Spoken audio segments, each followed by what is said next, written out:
Et bonjour à tous, bienvenue pour ce nouveau live d'Indexel, un poil en retard cette fois-ci, mais c'est les inconvénients du direct. Pour vous rappeler un peu le concept de l'émission, chaque mois l'agence vous propose désormais un live interactif, donc je vous invite vraiment à poser vos questions dans le chat. C'est une émission qui est consacrée au marketing digital, au branding, au design, et justement cette fois-ci on va beaucoup parler design et branding, puisque je suis avec Zoé Lecor. Bonjour. Et Adrien Manuel. Bonjour. Qui sont tous les deux directeurs artistiques chez Indexel. Et on va analyser des logos aujourd'hui. On en a reçu énormément. Ouais, ça, c'est plutôt cool. Alors, vous pouvez envoyer vos logos en direct aussi. On pourra peut-être les analyser, mais on en a déjà pas mal à analyser. On nous en a envoyé plein. Également, vous pouvez retrouver le replay de l'ancienne émission, le numéro 1, qui était consacré aux réseaux sociaux. Je vous mettrai le lien dans le chat. Et tout de suite, on va commencer. On va commencer avec une question que je pose à Zoé. Qu'est-ce qu'un logo en 2024 et à quoi ça sert ? Ok, alors pour l'expliquer de manière très simple, un logo, c'est la représentation graphique d'une entreprise ou d'une marque dans laquelle on pourrait y retrouver les valeurs, l'histoire ou l'activité de cette entreprise. Et en fait, c'est l'élément qui va permettre d'identifier très rapidement votre entreprise. Et du coup, ça va permettre de renforcer l'image de marque. Et elle peut être composée du coup d'icônes ou juste de typographie ou des deux. Voilà. Très bien. Ok, on a un peu cadré le sujet. Alors, et du coup, Adrien, pour toi, quels sont les 3 piliers d'un bon logo ? Alors du coup, le premier pilier, ce serait la lisibilité en fait. Donc, je ne sais pas si on peut avoir l'image à l'écran.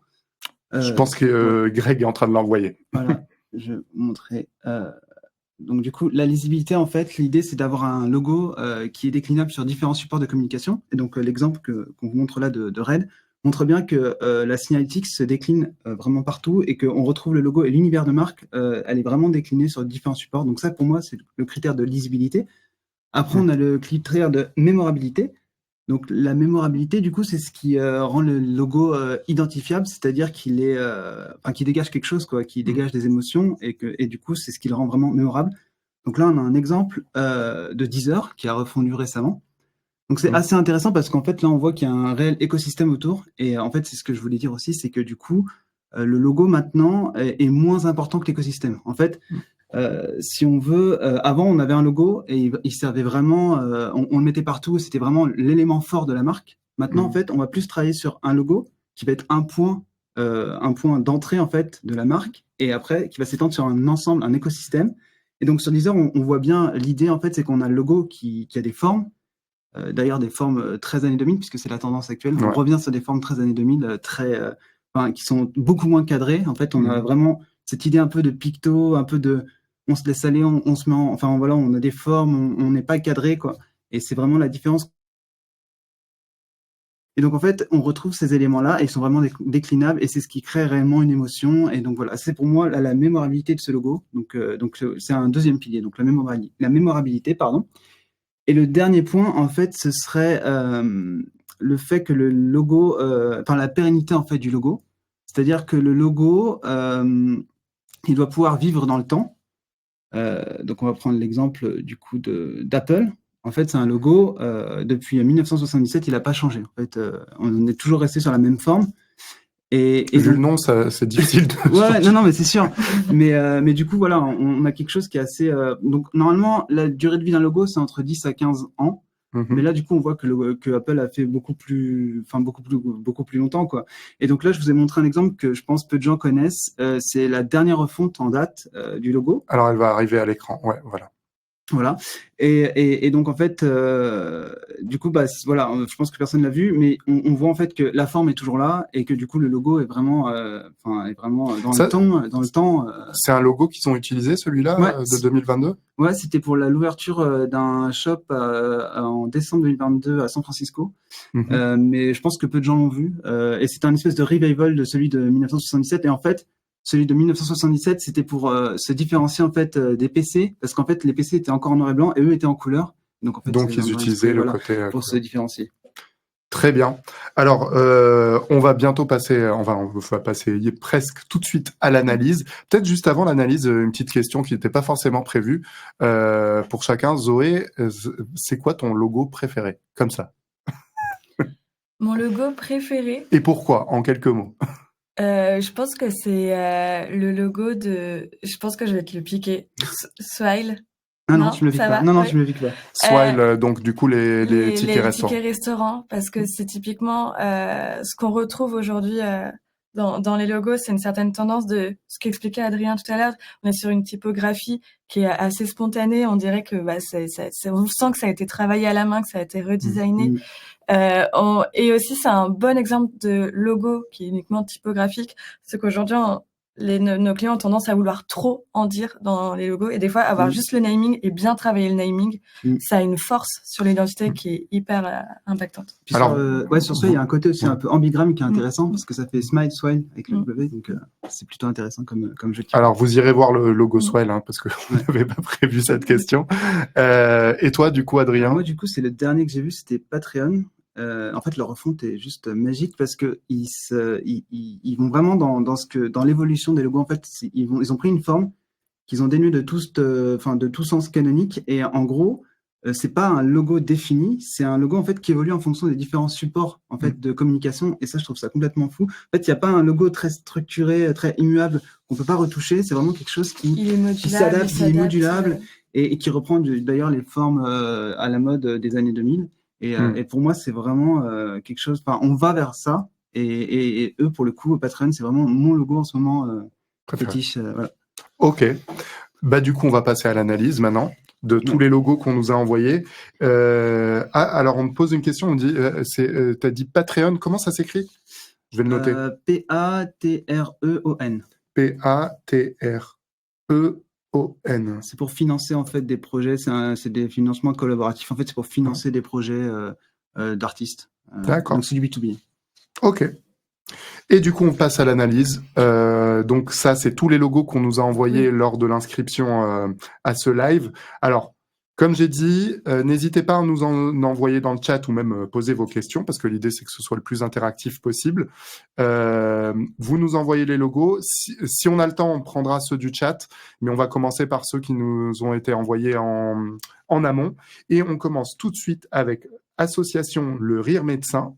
Il va peut-être apparaître à l'écran. Pour vous expliquer ce que c'est une association loi 1901, fondée en 1991 en France. Elle forme et emploie des clowns hospitaliers qui interviendront auprès des enfants hospitalisés, leurs parents et les soignants. Et ça apparaît à l'écran. Alors peut-être, avant d'analyser le logo, vous avez placé les logos sur les slides d'une certaine manière. Peut-être expliquer pourquoi. Je peux l'expliquer. Alors déjà, Adrien a expliqué tout à l'heure les 3 piliers qu'on a mis en place pour les logos. Donc on parle de lisibilité, mémorabilité, pérennité, parce que nous, il englobe à peu près tout ce qu'on attend d'un logo.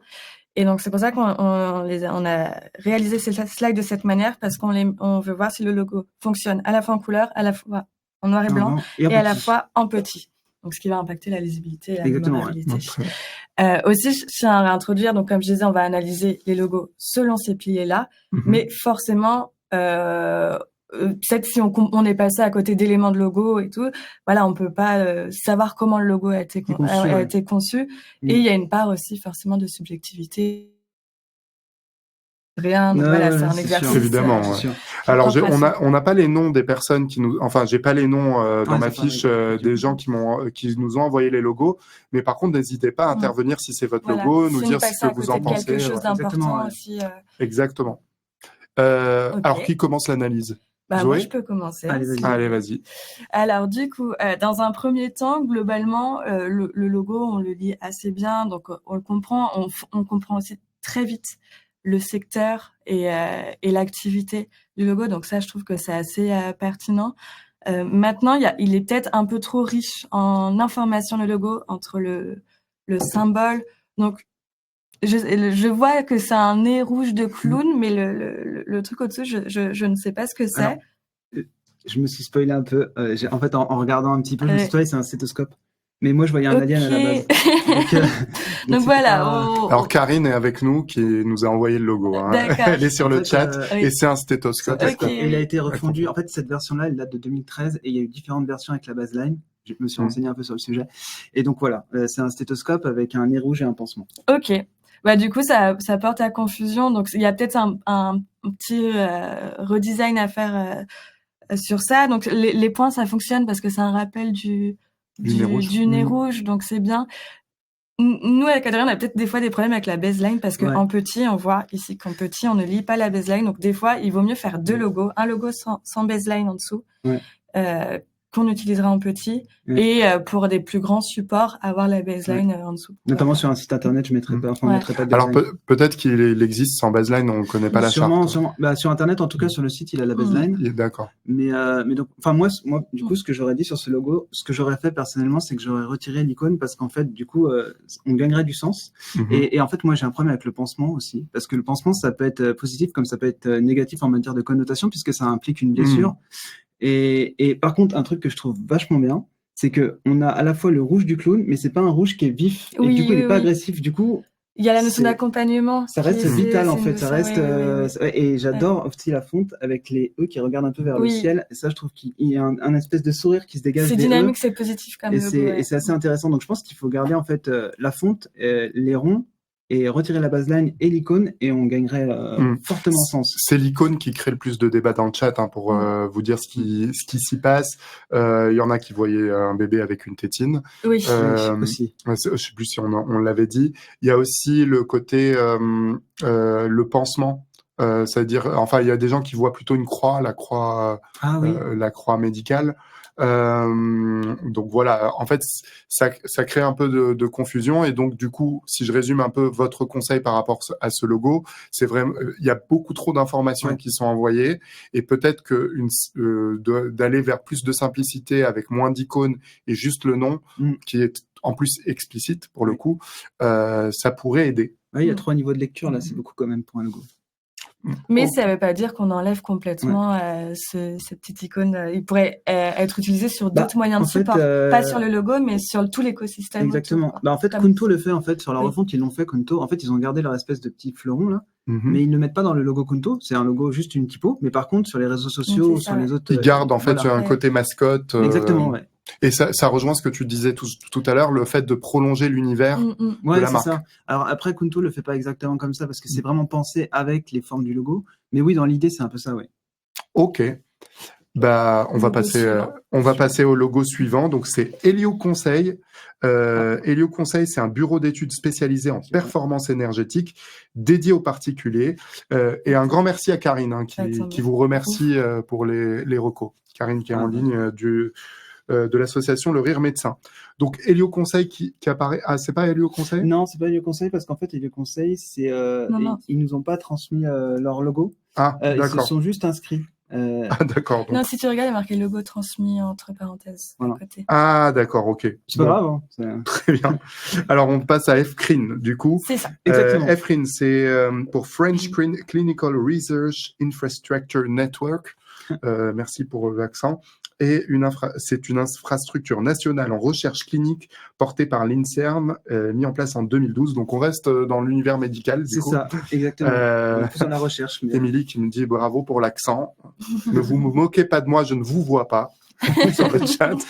Alors, du coup, que dire sur ce logo ? Alors, moi, ce que je dirais, c'est que déjà, alors les points positifs, je trouve que avoir mis le F en valeur comme ça, avec en mettant en gras, c'est bien parce que ça appuie le côté force de la France, et vu que ça met en valeur la France et ce que fait la France dans ce domaine, je trouve ça assez intéressant. Et la couleur et la couleur aussi reflète bien l'univers. Comme ça, il n'y a pas de souci. En revanche, pour moi, les points négatifs, les acronymes là à côté, ça prend de la place. C'est pas vraiment une baseline pour moi. Non, les acronymes. Les acronymes, en fait, ils ont pas lieu d'être ici. En fait, ça prend beaucoup trop de place sur un logo. Un logo, ça doit être identifiable vraiment tout de suite. Là, ça rajoute de la complexité au logo. Donc, moi, je retirerais ça. Après, il y a aussi au-dessus du i, en fait, il y a des éléments un peu graphiques qui symbolisent un peu l'idée de recherche. Oui. Je trouve que, du coup, je sais pas pourquoi on retrouve les couleurs ici, et je trouve que ça surcharge beaucoup, en fait. Il y a des gens qui posent la question si Christine, qui nous demande si c'est des atomes. Ça Ça ressemble. ressemble à des pourrait, atomes, ouais. oui. Et puis non, moi je pense qu'il aurait fallu travailler un peu comme Sanofi l'a fait en sortie de crise, en fait.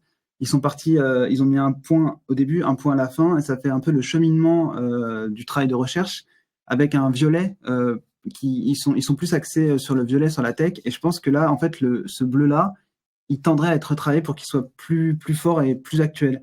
Et je pense qu'il faudrait aussi créer avec la fonte, essayer de retravailler un peu la fonte, parce que là, ça fait un peu fonte posée. Je pense qu'il faudrait essayer de créer quelque chose, de créer un univers un peu avec ça. Je pense que l'exemple de Sanofi peut être pas mal pour une base. Juste une question, ça vous dérange pas le fait d'avoir parce que en fait l'acronyme c'est French Clinical Research, etc. Donc en fait c'est une phrase, enfin c'est un acronyme classique. Moi ce que je comprends pas, mais peut-être que vous avez une explication, c'est d'avoir le F avec le CRIN. Pourquoi séparer le F? C'est exactement le point que j'allais soulever. Je comprends pas, c'est soit on met un point à chaque fois, soit on n'en met pas. Bah oui. Mais là, du coup, ça n'a pas de sens vu que c'est des acronymes. Donc, je pense que comme tu dis, ils ont vraiment voulu mettre la dimension nationale en avant oui, de oui, la oui, France. Mais c'est vrai que ça perturbe. Et puis, il faudrait prendre des couleurs, peut-être le rappeler plus subtilement, la France, avec des couleurs, je sais pas, alors peut-être pas bleu, blanc, rouge, parce que ça va peut-être un peu trop, mais il y a un truc à faire, je pense. Mais sinon, l'idée de base est bonne. Oui. Je pense qu'il faut juste la pousser plus. Très bien. Eh ben, merci pour cette nouvelle analyse. On va passer au logo suivant. Le nom est... alors, il y a Émilie qui émet une hypothèse sur le logo précédent. Oui. Elle dit peut-être c'est French screen. Et en fait, en gros, ça veut dire que... Et ça prouve que le logo n'est pas forcément bien fait pour le coup. Peut-être qu'il y a d'autres, le English screen, j'en sais rien. Oui. Mais en gros, French screen... et en fait, ça fait un jeu de mots screen puisque c'est des infrastructures de recherche. Peut-être c'est une hypothèse. Après, c'est peut-être parce qu'on connaît pas aussi la marque. Oui. Mais bon, voilà, ça peut prêter à confusion. Ok. Et du coup, on passe à No Plane to Go. No Plane to Go, c'est ça. No Plane to Go. Alors, No Plane to Go, c'est quoi? C'est une plateforme pour communiquer et sensibiliser sur les autres moyens de transport pour éviter l'avion. Un sujet qui est vraiment d'actualité. Oui. C'est Zoé, du coup? Oui. Allez, vas-y. Alors, déjà, dans le premier coup d'œil, on comprend très rapidement l'activité de No Plane to Go. Donc voilà, on comprend qu'il y a un enjeu environnemental, donc ça, c'est assez agréable. Maintenant, c'est typiquement le cas pratique qu'on peut avoir des clients où on veut trop en dire dans ce logo. Et finalement, on perd presque la notion de logotype. Pourquoi? Parce que un logotype, comme on le disait, ça doit être un élément graphique identifiable très rapidement. Et là, on voit plus les illustrations que le naming, en fait. Ouais, et donc, infographie un peu. C'est ça. On est presque là sur une infographie ou sur une illustration avec le nom. Et donc, moi, j'inviterais en fait à se concentrer sur le No Plane to Go. On peut évoquer des moyens de transport de manière beaucoup plus subtile. Et c'est des illustrations. Parce que le nom est fort. Hein. Voilà, déjà le nom est hyper fort de base, et il faudrait réaliser un vrai travail sur ce nom-là et le mettre plus en avant que les illustrations, les autres moyens de transport. Ça va venir dans l'écosystème. Est-ce qu'il n'y a pas une idée de côté label ou quelque chose? Je pense qu'il y a cette ambition-là. D'accord. Mais on peut travailler un naming et à côté un label aussi. C'est ça, c'est pas la même chose. Ouais. Mais après, c'était intéressant d'avoir mis plein de moyens de transport et pas mettre l'avion. Du coup, avec No Plane to Go, c'est pas bête. Et aussi la forme ronde qui rappelle la Terre. Oui, ça voilà, la forme ronde est bonne. Même la couleur, le choix de la couleur. Le choix de la couleur est intéressant, oui, le vert. Ça me fait penser un peu, comme on est sur la forme ronde, il y a Hugo qui nous dit il y a un grand trou en plein milieu de la Terre, peut-être utiliser cet espace pour le naming. En fait, moi, ça me fait penser un peu à la marque No Name, où en fait, ils auraient pu peut-être s'inspirer de ce côté No Name. Ouais. Et en plus, là, du coup, on voit en petit très vite que on lit pas le nom, ce qui est dommage, parce que vraiment, il y a une force dans le naming. Mais je pense qu'avec le naming, il y a vraiment moyen de jouer, de faire quelque chose de super intéressant. Là, en fait, il minimise un peu, je trouve, le nom. Qui est super fort. Qui est super fort et qui a quelque chose à faire. Donc voilà pour ce logo. Pour ce logo. On passe du coup à, il me semble, Resadia. Oui. Et Émilie, je pense, de l'association. Ok. Voilà. Donc, Resadia. Resadia, c'est le premier réseau de prestataires informatiques et d'opérateurs télécoms en France au service des organismes privés et publics. Donc, qu'est-ce que vous pensez de Resadia et de ce logo? Enfin, Déjà, surtout du logo. non, le logo en soi, il est plutôt bien réalisé, je trouve, plutôt lisible. Moi, je le trouve vraiment pas mal. Si je devais donner des arguments pour l'améliorer, déjà, moi, ce que je trouve, je vais continuer un petit peu sur ce que j'aime bien. Le R entouré des éléments, là, vu que Resadia, c'est un ensemble groupement, d'entreprises, ouais. en fait, ça rappelle un peu ça, c'est toutes les petites entreprises Ça fait l'écosystème voilà, l'écosystème autour de autour, et Resadia. ça fait un peu la dimension internationale, donc c'est plutôt pas mal. Par contre, moi, ce que j'aurais fait pour améliorer, du coup, c'est que j'aurais peut-être retravaillé un peu les couleurs pour les rendre un peu plus pop, un peu plus accueilles. Et j'aurais peut-être retiré le dégradé qui fait un peu too much, je pense. Et sinon, dans l'ensemble, il est vraiment pas mal. Et peut-être essayer de travailler un peu plus l'élément du coup qui entoure le R avec la fonte pour essayer de créer encore plus de liens entre les deux. Mais sinon, dans l'ensemble, le logo est plutôt pas mal, est plutôt bien. Hein, il n'y a pas grand-chose à dire. Oui, c'est juste en petit, à la rigueur, on lit pas forcément groupe d'experts oui, IT, c'est toujours les problèmes. mais c'est toujours le problème avec les baselines. Et peut-être encore une fois que sur la charte, ils peuvent ne pas l'écrire quand ils le souhaitent. C'est ça. Ok. Super. Donc Resadia, on a fait Resadia. On va passer à Oxygène. Alors, Oxygène, donc école de ski et de snowboard, c'est quand même assez connu, il me semble. Alors moi, je suis pas un gros skieur, donc voilà. J'imagine que les skieurs connaissent. Donc, alors. Et pardon, et Laura qui nous dit merci pour vos retours sur Resadia. Merci Laura d'avoir envoyé le logo. Alors du coup, Oxygène, dans un premier temps, c'est un logo qui est hyper lisible. Là, pour le coup, il y a une bonne typo. Moi, je trouve que c'est un bon choix de typo aussi parce qu'il y a un côté très sport dans cette typo. Il y a un côté vraiment statutaire, on est en place et on sait que Oxygène est un groupe qui a sa place dans ce milieu-là. Le bleu aussi, je le trouve hyper moderne, hyper impactant et on ressent aussi beaucoup cet univers du ski, du froid, de l'oxygène aussi. Le symbole à gauche, pour le coup, il fonctionne bien parce que c'est un symbole circulaire du coup qui fait un peu écho avec le O et même la typo qui est assez ronde avec le G. Alors on me pose la question, c'est une question de Christine qui demande qu'est-ce que ça peut représenter. C'est justement la aussi question. Se pose la question. Alors moi, ça m'évoque un peu une simplification d'un flocon de neige. Alors, on a cette hypothèse aussi dans le chat de Henri. Moi, j'avais 2 poignées de bâton. Ouais. Comme ça. Ouais. Parce que moi, dans un premier coup d'œil, j'ai l'impression que c'est 2 marteaux qui se croisent. Un côté soviétique, donc. Mais je me dis quand avec un fond noir ou noir avec un fond rouge, ça peut. C'est juste la symbolique de cette icône. Jaune aussi. La symbolique de l'icône, je sais pas trop ce qu'ils en. On parle de bouée de sauvetage, hein, Hugo. Oui, ça ressemble à. Et moi, en fait, je vois que c'est des flèches. En fait, la contreforme, c'est des flèches. C'est 4 flèches qui indiquent le centre. Donc je me dis, est-ce que c'est les 4 couleurs de piste? Enfin, j'en sais rien. Je pense qu'ils ont voulu dire pas mal de choses, mais... Ça peut être une manière... Alors, c'est une hypothèse, je suis pas un spécialiste comme vous, mais on est dans du ski, snowboard et bike, donc vélo. Et en gros, peut-être que c'est une manière de symboliser à la fois les roues, mais aussi les piolets, je sais pas comment on appelle ça. C'est un peu ça, ouais, c'est... Ouais, ça peut symboliser. Il y a une notion de direction en fait. Je pense que tout ça, il devrait peut-être en fait créer plus de liens entre l'icône et la fonte, parce que là c'est un peu éloigné en fait. Ouais. C'est un peu dommage parce que finalement la fonte est pas mal. Et moi dans la fonte, je sais pas si toi tu vois ça, Zoé, mais si tu retires le jambage inférieur du X à droite, ça fait une montagne. Tu sais, oui, c'est vrai, c'est vrai. Ouais, il y a un truc à trouver avec. Donc c'est intéressant. Puis même les flèches en contreforme, on aurait pu les retrouver dans un moment dans la typo, le E, ça aurait pu dessiner le E ou les G. Henri nous dit que sur l'idée d'un logo à la FedEx, il y a un peu ces idées-là. Oui. Bah, tu l'as avec le O et le X aussi, un peu l'idée à la FedEx. Entre O et X, tu as une petite flèche que tu pourrais créer en rapprochant le O et en étirant un peu le X. Ok. Donc, bon, globalement, ouais, c'est un J'ai pas bon vu logo. les flèches, quoi. moi. Je les vois. Donc mais- plutôt un bon logo. Et peut-être que l'idée d'avoir une forme de ce type-là, c'est aussi créer le débat. Et Ouais. on voit il y a un gros débat sur le chat. Émilie qui nous dit par contre un peu plus d'interlettrage, ce serait peut-être Oui. bien. Oui. Oui.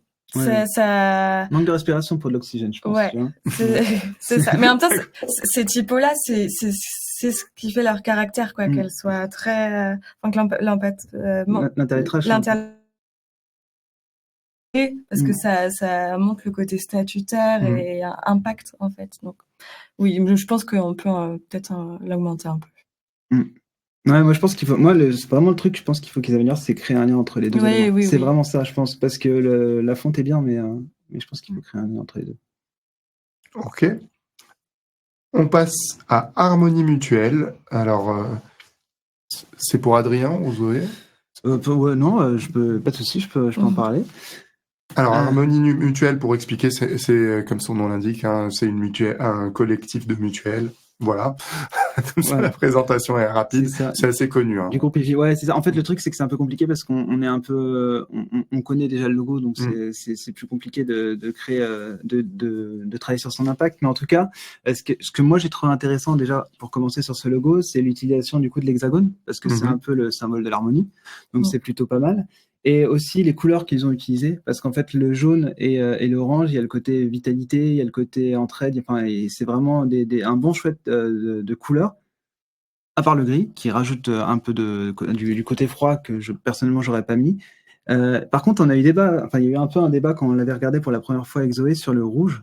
Parce que moi, je suis pas très fan du rouge pour les mutuelles. Et bon, après, ça va, c'est pas un rouge vif, mais toi, il y en a beaucoup quand même de mutuelles qui utilisent le rouge. Ouais, mais moi, je trouve que le vert correspond plus au. Mais après, c'est un débat. Voilà, chacun sa perception. Oui.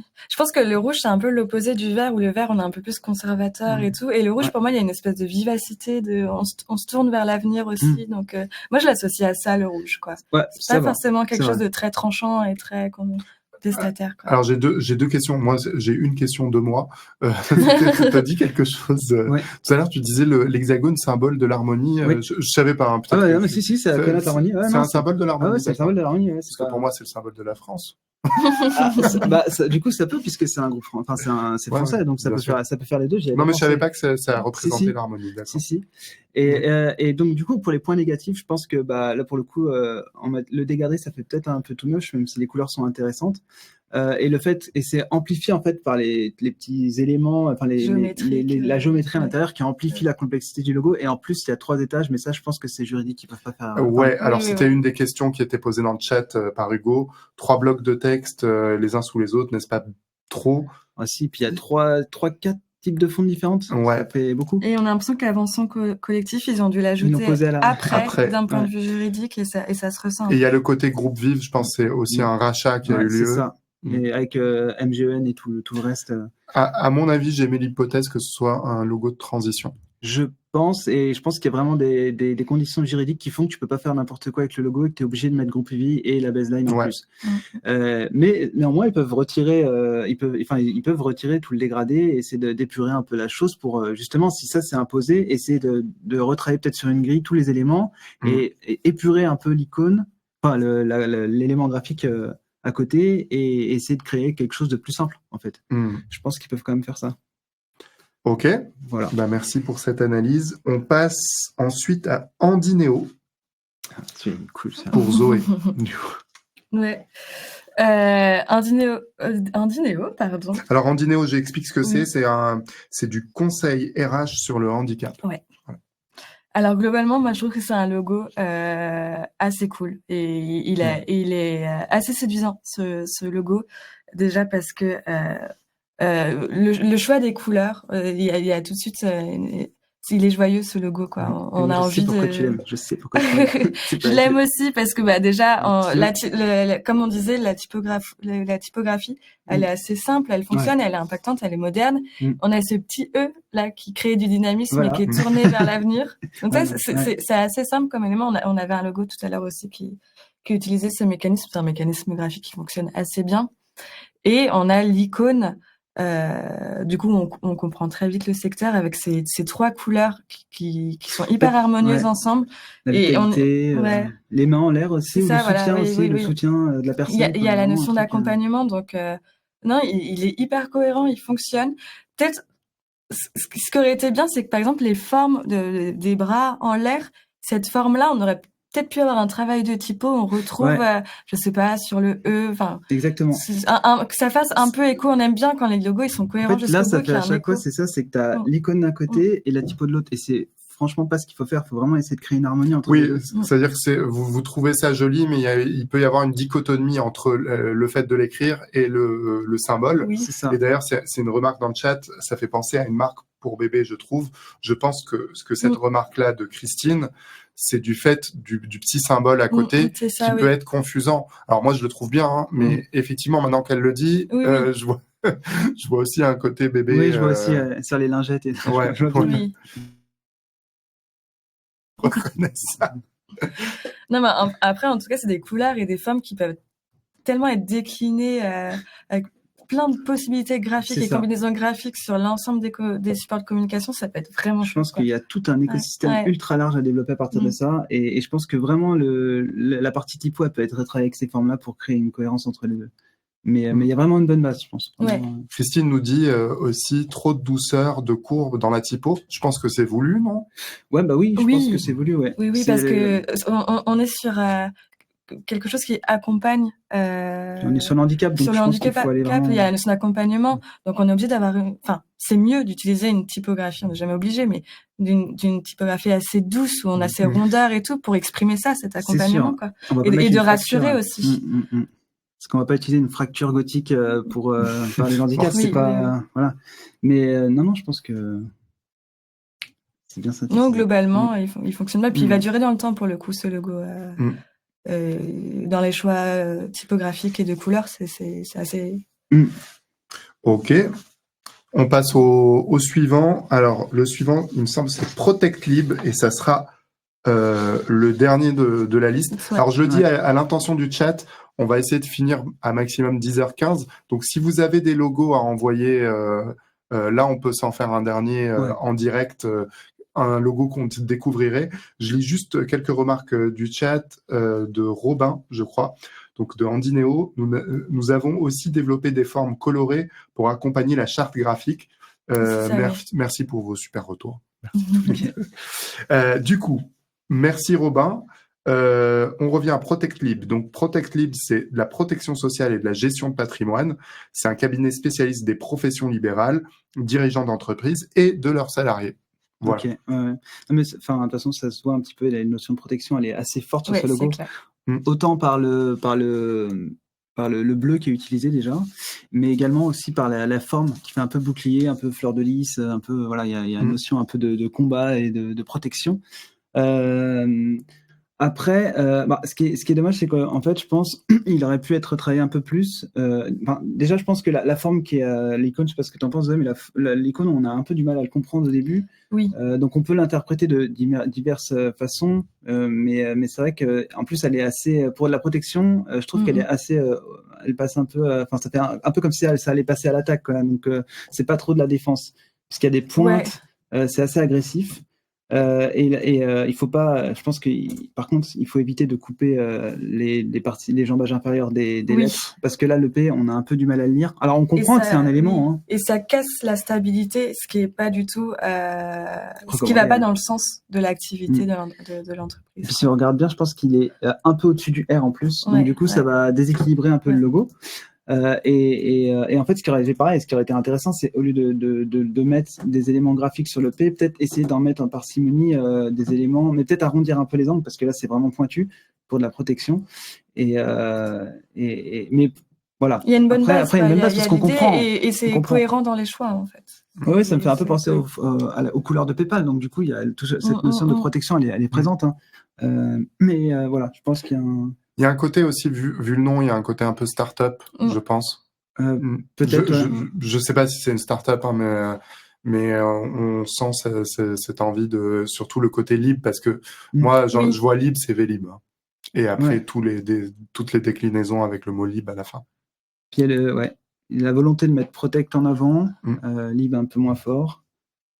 Non, et je pense qu'il y a un truc à refaire. Après, voilà, ça fonctionne, hein, c'est lisible, mais c'est juste, le P peut être compliqué. Ouais. Voilà. Ok, bah merci. Alors, on a un nouveau logo qui nous a été envoyé en direct par le chat. Il a été envoyé sur l'écran, magnifique. On a une régie magnifique quand même. On remercie Greg. Oui. Greg, le chef du studio du passage, qui est ici. Et donc, le logo, c'est quoi? C'est Adenov. Alors, je vais vous le montrer sur mon écran, vu que j'ai l'écran.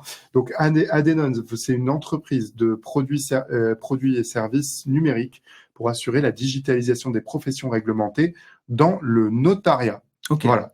Alors, je vous montre ça. L'efficacité. Alors, je vous montre ça. Je tourne mon écran. Ok. J'espère que je casse pas le plan. Alors. Oui. Désolée. Déjà, c'est un logo hyper intéressant dans les choix des couleurs et du jaune. Déjà, donc le bleu, il est cohérent parce que c'est ce bleu-là, on le retrouve souvent dans ce secteur. Mais en même temps, c'est un bleu un peu lumineux. Enfin, c'est un bleu nuit, mais il reste assez présent, quoi. Il est pas trop terne. T'arrives à bien voir parce que j'ai peur qu'il y ait des reflets avec les projets. Et montrer comme si c'était la solution. Enfin, il y a quelque chose. Il y a le côté humain aussi, avec le jaune, la vitalité qui est mis au centre. Donc je pense que c'est l'humain avant tout. Le jaune est mis en avant. Et donc, ce serait l'humain qui serait entre... Du coup, ces deux formes qui se répondent, donc le A et le V. Et le question-réponse est plutôt bien vu parce que ça fait un début, fin. Problème-solution. Voilà, problème-solution. Et les formes sont intéressantes. La manière dont sont traitées les parties du A en bas, tu vois, là, les parties inférieures et les parties supérieures du V sont plutôt pas mal. Ça fait un peu penser à Accor. Ils ont un peu un logo un peu similaire. Si je pouvais donner un conseil, moi, c'est peut-être le jaune, je le rendrais un peu moins lumineux. On voit que parce ça, que là, même sur l'écran, en tout cas à cette distance, il vibre un peu. Vu que l'écran est très blanc, très lumineux. Le jaune, il fait un peu mal aux yeux là. Mais peut-être je le réduirais un petit peu. Mais est-ce que c'est voulu de mettre vraiment ce haut très très en avant? Je pense que oui, hein, c'est le cinéma, mais là pour le coup on voit que ça. Vous avez vu dans le chat c'est bien la déclinaison en favicon, j'imagine, ou des choses comme ça. Ça marche vraiment bien. Du coup c'est dommage parce qu'il manque le haut. Et vu que le haut est l'élément très fort du logo, on le retrouve pas dans cette déclinaison. Vous pourriez le rajouter là-dessus on peut. Alors juste pour expliquer, oui, là on voyait. Mais quelle efficacité parce que les gens ne voient pas forcément. C'est le super héros de l'agence. Ah, il est fort. Il est pas dans la même pièce que nous, il est quelque part dans l'agence. Mais... Non, mais peut-être pas remettre le rond, je sais pas. Mais en tout cas, on perd ce jaune et on perd ce côté humain. En fait, là, on a juste l'avant-après, mais il manque le milieu, quoi. Il manque ce qui est fort dans le logo finalement. Alors, Christine nous dit un V en jaune, peut-être. Oui, ou la partie entre les deux, qu'on pourrait passer en jaune. Je sais pas, faut essayer. Là, sans travailler, c'est compliqué. Je mettrais peut-être pas le V en jaune parce que, vu que sur le logo principal, il est en bleu, je laisserais le V en bleu quand même pour avoir une certaine cohérence dans les choix graphiques. Non, parce que, en fait, c'est pas une forme qui est assez ronde, et du coup, elle représente pas ce qui est dans le logo. Donc, je pense qu'on peut effectivement pas mettre le V en jaune. Je récupère 2 minutes mon ordi pour lire les messages de nos viewers. Ils ont déjà essayé avec le V en jaune et ça ne fonctionne pas. Bah non, c'est... alors, on a Elias qui nous dit bonjour, désolé, pas eu le temps de l'envoyer. C'est Hive Collective. Il arrive à l'écran, mais il est formidable. Hein. Bon, on remercie Greg, hein. Vous le voyez pas, mais il est génial. Donc, AF Collectif, c'est un collectif de freelance qui s'occupe principalement de la communication digitale, donc des concurrents. Donc, on va un peu casser leur logo. Hein. Forcément, on va leur détruire leur logo. Alors, désolé, Elias, ça va être sanglant là. C'est bien, en plus, il est rouge, donc c'est parfait. Voilà. On n'aime pas. Non. Tu veux peut-être commencer ou tu veux que je commence? Vas-y. Comme tu veux. Ok. À toi l'honneur. Alors du coup, c'est le nom, c'est quoi? C'est Hive Collective. Ok. Donc collectif, du coup, il n'est pas présent sur le logo. C'est juste Hive. En fait, on a un peu. En fait, les formes sont ultra intéressantes. Le rouge est assez agressif, donc ça peut être intéressant aussi. Par contre, c'est vrai qu'on a du mal à gauche à comprendre et à lire. Il y a des voilà, les formes sont intéressantes, mais c'est difficilement lisible. On comprend qu'il y a un point qui est mis au milieu, qui doit être entouré. Mais c'est la notion d'accompagnement dans les projets. C'est aussi le collectif de freelance. Je pense qu'ils ont voulu traduire ça avec cette combinaison de formes. Par contre, si on prend un de nos piliers qui est la lisibilité, c'est compliqué. Malheureusement, là, on s'y retrouve pas forcément. C'est compliqué. Celle de gauche, on lit pas, et celle de droite, si le collectif est important, il nous le manque, quoi. Ouais, c'est ça. Celle de gauche, on lit pas, et celle de droite, il n'y a pas de liaison entre la fonte qui est vachement carrée, linéaire, et sans empattement, et ces formes très arrondies. On voit pas directement la cohésion entre les deux. Et je pense que ça manque de travail sur une grille, parce que du coup, il y a un interlignage qui est trop faible. Et on voit que le E dépasse. Oui. Donc voilà, mais c'est vraiment objectif, hein, c'est pas fait pour être méchant. mais voilà. Mais en tout cas, les formes sont hyper dynamiques, elles sont tendances et tout, elles peuvent fonctionner, elles peuvent être utilisées dans tout l'écosystème et tout. On dirait presque du lettrage stylisé en hébreu ou en arabe. Ouais, c'est ça. Parce que c'est tourné vers la droite. Oui. Il y a ce côté, on dirait, du lettrage qu'on peut retrouver comme de la calligraphie un peu. Moi, ça me fait penser au logo I Love Boobies, qui I Love Movies. Non, Boobies. C'est pour le cancer du sein. Ah, et en fait, ça fait un peu penser à ça. En fait, il y a un peu une notion de sein au milieu. C'est vrai, ouais. Donc, ça me fait un peu penser à ça. Mais non, mais je pense qu'il y a un truc à faire parce que les formes sont intéressantes et peuvent être déclinées dans l'écosystème.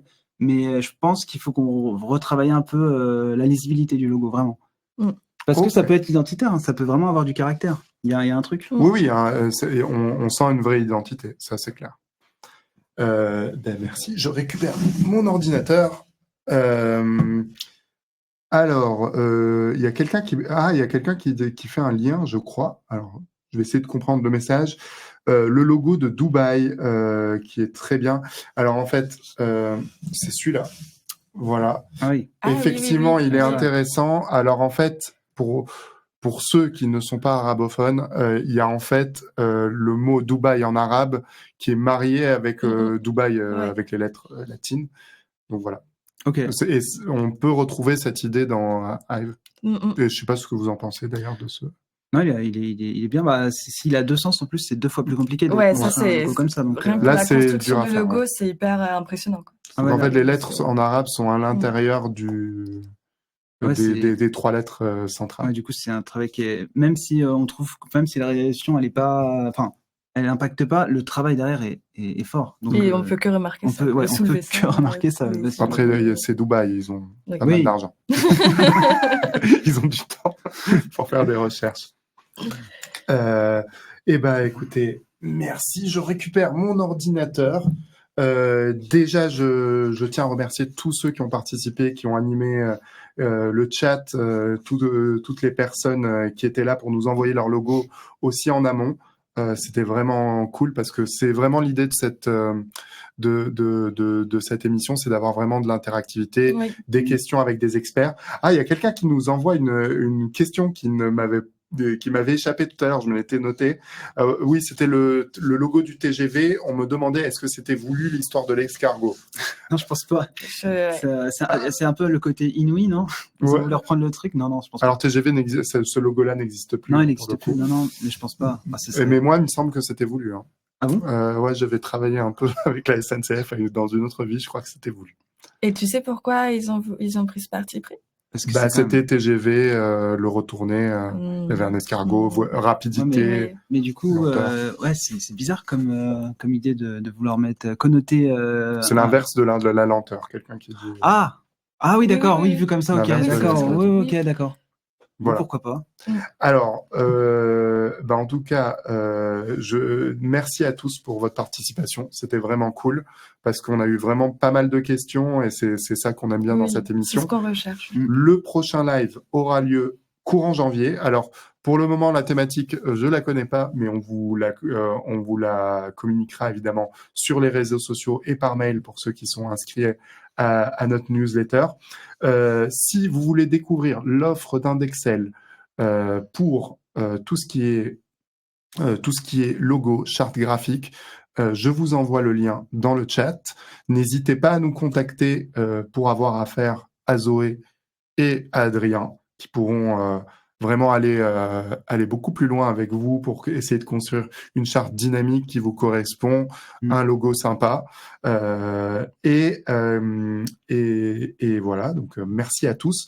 Et il y aura, alors en fait, en fin d'émission, vous recevrez un petit sondage en fin de live, donc n'hésitez pas à y répondre, ça nous aide beaucoup. Et voilà, et un replay sera disponible très prochainement, je pense. Ouais. Je pense dans la semaine ou la semaine prochaine, en fonction de l'efficacité du monsieur de la régie, qui a été extrêmement efficace. Oui, on remercie merci Greg. On apprécie beaucoup. Et voilà, et merci à tous les participants. Et on vous dit à bientôt. À bientôt, Adrien, Brian. À bientôt et merci. Merci beaucoup. Merci.